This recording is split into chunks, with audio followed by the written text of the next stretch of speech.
Assalamualaikum warahmatullahi wabarakatuh. Semoga kemuliaan terlimpah kepada kita semua. Amin ya robbal alamin. Cerita ini dimulai ketika suatu hari Abu Nawas menemukan halaman rumahnya sedang digali oleh beberapa orang. Mereka bekerja keras, menggali tanah, melempar batu, dan membuat kekacauan di rumah Abu Nawas. Abu Nawas yang terkejut bertanya kepada mereka, "Apa yang kalian lakukan di sini?" Salah seorang dari mereka menyerahkan surat yang berisi perintah raja. Surat itu menyatakan bahwa mereka diperintahkan untuk mencari harta karun yang konon terkubur di halaman rumah Abu Nawas. Abu Nawas pun tak bisa menolak karena ini adalah perintah raja.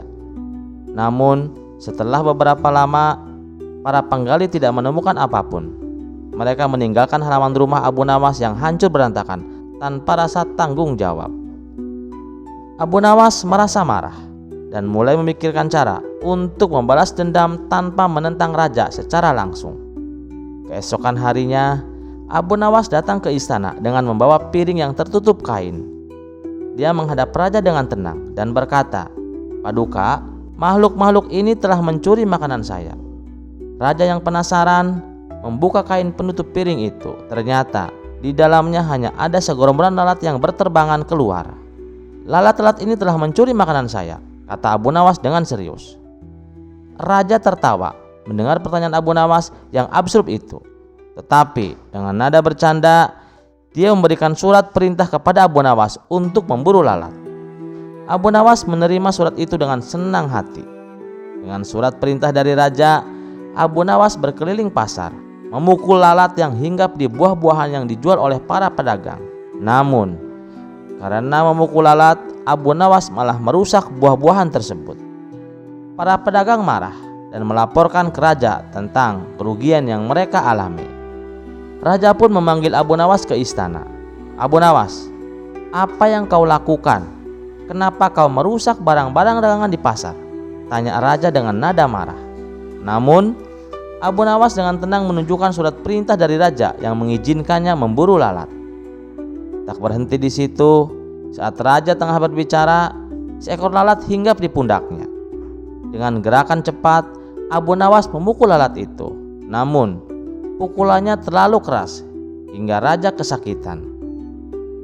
Meskipun begitu, Abu Nawas tetap menunjukkan surat perintahnya kepada raja, membuktikan bahwa tindakannya sah sesuai perintahnya raja sendiri. Akhirnya, raja hanya bisa tertawa terbahak-bahak melihat kecerikan Abu Nawas. Ia sadar telah dikerjain dengan cara yang sangat cerdas. Dan meskipun kesal, raja tidak bisa menghukum Abu Nawas karena semua tindakannya dilakukan atas dasar surat perintah raja sendiri. Kisah ini menggambarkan betapa liciknya Abu Nawas dalam menghadapi kekuasaan. Namun, kecerdasannya selalu membawa tawa dan pelajaran tanpa merugikan siapapun. Kisah selanjutnya. Dikisahkan ada seorang pemuda yang suka membuat onar di pasar. Terkadang tanpa sebab ia memukul pedagang yang tak sengaja menghalangi jalannya. Dan apabila ia membeli sesuatu, ia tak pernah membayar. Akibat perilakunya ini, para pedagang menjadi jengkel. Akan tetapi mereka tak berani melawannya. Itu dikarenakan si pemuda adalah anak menteri istana. Sehingga kalau sampai bermasalah dengannya, bisa-bisa urusannya menjadi runyam. Pernah pada suatu hari, ada salah satu pedagang yang menghajar si pemuda karena saking emosinya. Menteri istana yang tak terima anaknya dipukul langsung memenjarakan si pedagang dan dilarang berjualan di pasar. Padahal si pedagang hanya membela diri karena dipukul duluan oleh si pemuda. Merasa selalu dibela ayahnya, kian hari kelakuan anak menteri semakin bertambah kurang ajar. Akhirnya para pedagang mendatangi rumah Abu Nawas untuk meminta bantuan kepadanya. "Bagaimana ini Abu Nawas? Apa yang harus kita lakukan?" tanya mereka. "Kalau dia memang keterlaluan, laporkan saja kepada Tuan Hakim," saran Abu Nawas. "Percuma Abu Nawas, kami sudah pernah melakukannya, tapi Tuan Hakim tak berani bertindak," ujar mereka. Mendengar itu, Abu Nawas pun menduga kalau Tuan Hakim telah disuap oleh menteri istana. Ya sudah, begini saja. Besok aku akan pura-pura jadi pedagang. Nanti kalau anak menteri itu berbuat macam-macam, kita keroyok saja rame-rame, kata Abu Nawas. Waduh, kalau itu kami tidak berani Abu Nawas. Bisa-bisa kami semua masuk penjara, sahut mereka. Kenapa takut? Bukankah kalian hanya membela diri? Timpal Abu Nawas. Ya benar, tapi kami bisa kena pasal main hakim sendiri, jelas mereka. Oh, jangan khawatir soal itu. Biar aku yang bertanggung jawab. Aku jamin kalian tidak akan dihukum, balas Abu Nawas. Mereka pun sepakat dengan cara Abu Nawas. Singkat cerita, pada keesokan harinya datanglah si pemuda ke pasar. Seperti biasa, ia akan kembali berbuat onar yang meresahkan para pedagang. Ketika pandangannya tertuju kepada Abu Nawas, anak menteri itu segera menghampirinya. Ia tidak tahu kalau orang yang dihadapinya adalah Abu Nawas. Hai Pak Tua, kau pedagang baru ya? Tanya si pemuda. Iya benar, jawab Abu Nawas. Enak sekali kamu. Siapa yang memberi izin jualan di sini? Kalau mau jualan, jangan di dalam pasar, di luar aja sana, kata si pemuda. Tapi pasar ini kan tempat umum. Siapa saja boleh berjualan di sini, balas Abu Nawas. Tak terima dengan perkataan tersebut, si pemuda segera menghancurkan semua dagangan Abu Nawas. Tentu saja, Abu Nawas tak tinggal diam. Dia memberi isyarat kepada seluruh pedagang untuk bersama-sama menghajarnya. Sontak, si pemuda menjadi kalang kabut. Pukulan demi pukulan menghujam di seluruh tubuhnya. Ia pun merintih kesakitan dan berteriak, "Akan kuadukan kalian kepada ayahku," ancam pemuda itu sambil menangis. Mendapati anaknya yang babak belur, menteri istana segera menyuruh para pengawal untuk menangkap para pedagang yang telah menganiaya anaknya. Kemudian mereka semua dibawa ke pengadilan untuk mempertanggungjawabkan perbuatannya. Siapa yang paling bertanggung jawab atas perbuatan kalian? Tanya Tuan Hakim. Abu Nawas pun segera berdiri. Saya yang bertanggung jawab karena ini adalah ide saya, jawab Abu Nawas. Mengetahui Abu Nawas adalah dalang di balik semua ini, menteri istana dan Tuan Hakim seketika terkejut. Pasalnya, mereka berdua akan berurusan dengan seseorang yang dekat dengan Baginda Raja. Wahai Tuan Abu, kenapa kau terlibat dalam perkara ini? Dengan tidak mengurangi rasa hormat, tolong Anda jangan ikut campur urusan kami, kata menteri istana. Ini jelas-jelas menjadi urusanku. Anakmu telah menghancurkan daganganku dan dia juga berani mengusirku, jelas Abu Nawas. Mendengar itu, semakin bertambah kaget menteri istana dan Tuan Hakim. Waduh, celaka, kita harus bagaimana? Tanya menteri istana kepada Tuan Hakim. Jangan khawatir, aku tetap bisa membuat mereka mendapat hukuman.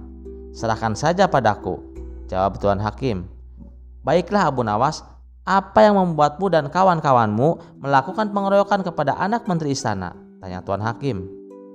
Begini Tuan Hakim, dia selalu membuat onar di pasar sehingga para pedagang menjadi resah, jawab Abu Nawas.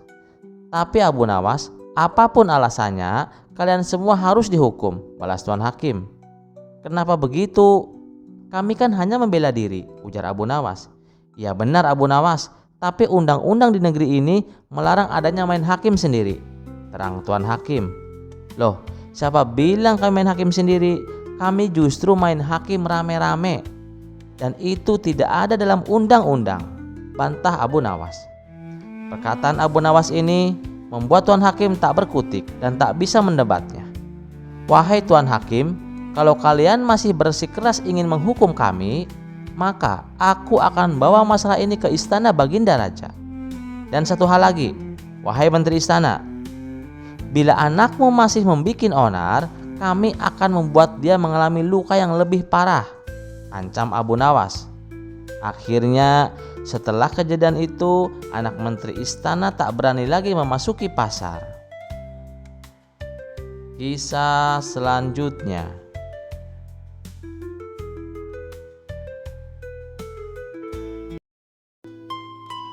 Pada suatu hari, istana Baginda Raja kedatangan tamu sekelompok orang Syiah.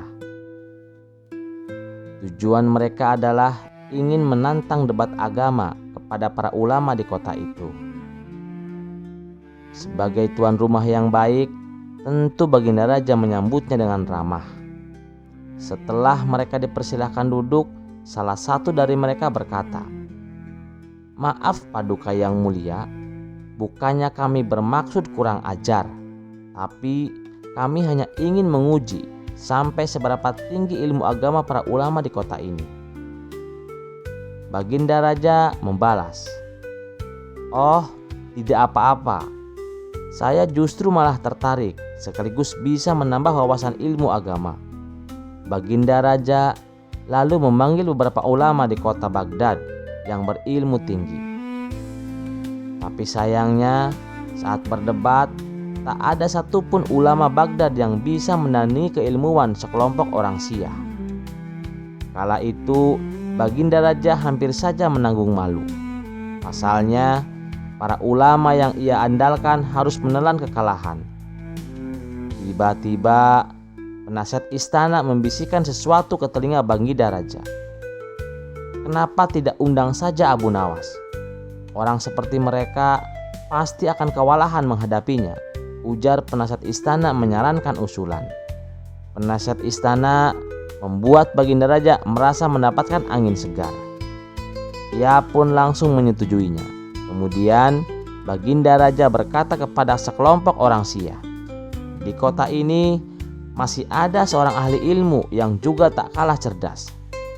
Apakah kalian berani?" tanya Baginda Raja. "Tentu saja Paduka. Siapa orangnya?" "Segera hadirkan ke sini," tantang mereka. Maka diperintahkanlah beberapa pengawal istana untuk menjemput Abu Nawas di rumahnya. "Tuan Abu Nawas, Anda diperintah Baginda Raja untuk segera menghadap ke istana," kata salah satu pengawal. "Ada apa? Bukannya kemarin aku sudah ke istana," jawab Abu Nawas. "Benar Tuan Abu Nawas, tapi kali ini Baginda Raja sangat membutuhkan Anda," balas pengawal. "Memangnya kenapa?" tanya Abu Nawas penasaran. "Di istana ada sekelompok orang Syiah. Mereka menantang debat ilmu agama kepada siapa saja," jawab pengawal. "Kenapa tidak diundang saja para ulama? Tentu mereka lebih pandai daripada aku," ujar Abu Nawas. "Sudah Tuan Abu Nawas, tapi mereka semua tidak bisa berkutik," kata pengawal. Akhirnya Abu Nawas pun terpaksa memenuhi panggilan Baginda Raja. Singkat cerita, sampailah Abu Nawas di istana. Di sana nampaklah para ulama Syiah sedang duduk berkumpul di sebuah aula kerajaan. Tidak seperti biasanya, Abu Nawas memasuki aula sambil menenteng sandal miliknya. Melihat hal itu, membuat Baginda Raja dan sekelompok orang Syiah dibuat terheran-heran. Kemudian sekelompok orang Syiah bertanya kepadanya, "Kamu ini aneh, kenapa kau tenteng sandalmu masuk ke dalam?" Dengan santainya Abu Nawas menjawab, "Saya teringat peristiwa zaman Rasulullah masih hidup. Para kelompok Syiah suka mencuri sandal, makanya saya bawa masuk takut sandal saya hilang." Jawaban Abu Nawas tersebut sontak membuat sekelompok orang Syiah semakin bertambah heran. Begitu juga dengan Baginda Raja. "Kamu jangan mengarang cerita palsu. Zaman Rasulullah ajaran Syiah belum ada," protes mereka. "Kalau begitu diskusi perdebatan kita selesai. Dari mana ajaran agama Islam kalian? Kalau di zaman Rasulullah saja belum ada Syiah," balas Abu Nawas. Kemudian Abu Nawas langsung loyor pergi meninggalkan mereka. Sementara sekelompok orang Syiah itu tidak bisa membantah pertanyaan Abu Nawas. Baginda Raja yang menyaksikan hal itu seketika tertawa terpingkal-pingkal sambil memuji kecerdasan Abu Nawas. Terima kasih sudah mendengarkan cerita ini. Sampai ketemu di cerita selanjutnya. Wassalamualaikum warahmatullahi wabarakatuh.